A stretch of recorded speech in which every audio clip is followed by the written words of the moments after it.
Hey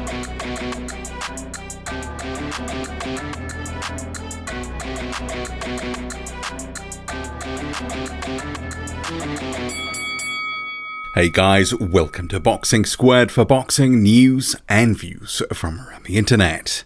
A deal has been reached between Joseph Parker and Junior Fa to fight, and a press conference is going to be held. So see here on screen, this is one of a number of articles that's emerged in the New Zealand media. Joseph Parker and Junior Fa fight, a done deal, details to be confirmed Tuesday. So the article says that the showdown is going to be confirmed in the next 24 hours. Parker's manager, David Higgins, has confirmed to Stuff, that's the website, that terms are agreed for the bout, and a face-to-face announcement with Parker and Fa will take place in Auckland on Tuesday. A date and venue for the fight have not been released, but with Auckland moving to COVID-19 alert level 1, so that means no restrictions, from 11:59 p.m. on Wednesday, the much anticipated clash is likely to take place in the city in December. And it highlights that Tuesday's press conference will be held at Spark Conference Centre. A major hint the fight will be, as expected, held at Spark Arena. So this story here sort of goes on to talk about a number of other things and a couple of quotes from Junior Fa's manager, Mark Cadell. But before I sort of get to that, and then some other sort of commentary in another article, which sort of talks about maybe the fight could be off if Guido Vianello is not allowed into New Zealand to help Joseph Parker prepare for his camp, which might be a red herring now, but I'll come to that in a second. But this fight has been on the horizon for some time because of the lockdown. Joseph Parker, Junior Fa, this fight made more sense to have it now. It's not necessarily the fight that a lot of people would like to see Joseph Parker in at this point in his career, bearing in mind he's coming off 3 consecutive tune-ups. But it is going to be the one that he is going to get against a New Zealand domestic rival in Junior Fa. The pair have some history going back to the amateurs, fighting 4 times, splitting wins 2 apiece. But, you know, we're talking about a decade ago when they were fighting each other. Now they're going to be fighting each other in the pros. They've had very different careers so far. Junior Fa turned pro a bit later than Joseph Parker. He had a few years out of the sport. He's amassed a record of 19-0 heading into this fight, but really hasn't sort of fought anyone of note to make people think that he is going to be in this fight to the point that he goes in a favourite. So Joseph Parker is the guy that would go in a raging hot favourite here, based on what he's done in his career, former world champion, but also he's just fought at a much higher level, the more proven guy out of the two. And I think because this rivalry hasn't necessarily been built in the same sort of way that David Tua versus Shane Cameron was more than a decade ago. That's the biggest fight in New Zealand heavyweight history, at least in recent memory. And that drew a record of 85,000 pay-per-view buys, which hasn't been surpassed since then.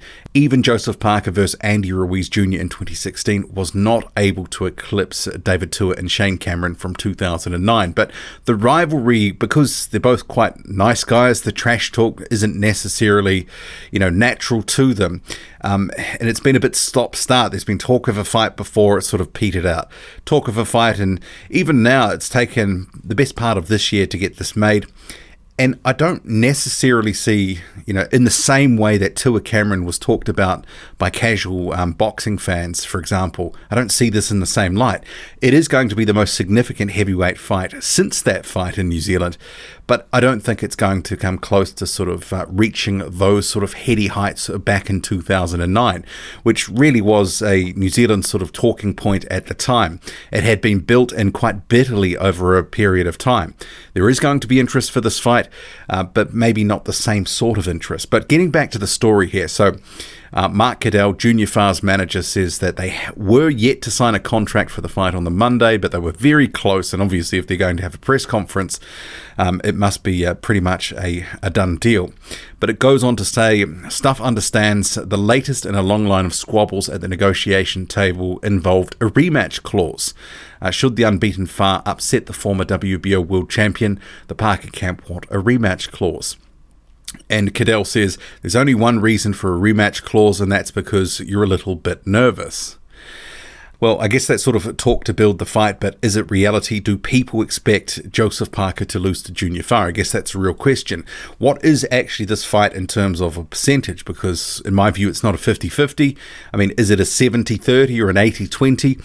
Certainly Parker deserves to go in a raging hot favourite based on what he's done, where he's fought at. But Junior Fa is a big guy. He'll have the height and the reach over Joseph Parker, and he can box at range.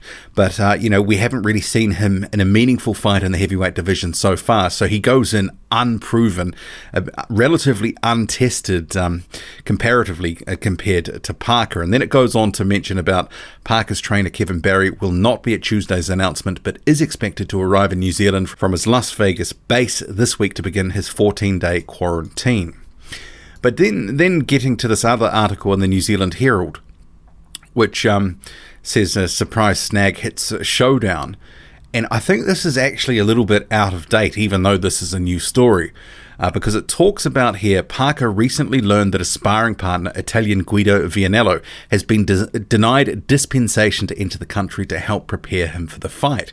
They have appealed the decision, but if that too comes back negative, they will look to postpone the fight. And then David Higgins is quoted as saying, "We will not put Joseph in the ring against the guy ranked number 6 in the world by the WBO without a proper build-up. We went through the correct process to have him designated as an essential worker, but that was denied on the grounds his skill set is otherwise available in New Zealand." And I guess realistically, his skill set is not available in New Zealand. But actually, that may all be moot now, because perhaps David Higgins in the Duco camp maybe hadn't kept an eye on that top-ranked card that Guido Vianello appeared in over the weekend against Kingsley eBay. And see here on screen, this is Guido Vianello's injured eye, left eye. I can tell you now, he's not going to be sparring for a while. He's going to have that sort of patched up, or would have already. But a punch, from sparring, etc., that could easily open that up. Remember, Hughie Fury had a similar injury. I think it might have even been on the same eye. He had some work done on his eye to patch it up. And for 6 weeks or something, he didn't have any sparring ahead of his fight with Kubrat Pulev. And that cut still opened up the first time he got hit with a punch in that fight, or near the first time. So I would say that this is a red herring, and that Guido Vianello is not going to be coming to New Zealand to spar with Joseph Parker because of that injury. I think they will need to rest him up, and he'll probably go back to Italy. So I don't know if this is going to work out in terms of what is going to happen here with Guido Vianello. But I guess in terms of sparring in New Zealand, it is actually very thin on the ground for guys that are a similar height to Junior Fa, but also boxing at a reasonable level. Most of the heavyweights in New Zealand are actually sort of between about 6 foot and 6'3", and they don't have that sort of height and reach that Junior Fa have. But also there is the skill set too. There is just a dearth of talent here. I don't think there is the talent available in New Zealand that Parker would need. So he'd need to bring someone in. So it remains to be seen what will happen. I mean, maybe they will look to try to get someone like a Malik Scott in, who Parker does have a relationship with. There is other guys that he's had before, but, Junior Fa, can be quite nimble on his feet. So, they need to get someone who can move a bit too. So, yeah, we'll see what happens with that. But this fight has been made. I'll get to, more into it as the weeks go by. Obviously, there's going to be the press conference. I'll be covering that too. But what do you make of it all? Drop a comment loud and often. Hit like, hit subscribe. Follow me on Twitter, boxing_squared. I'm out.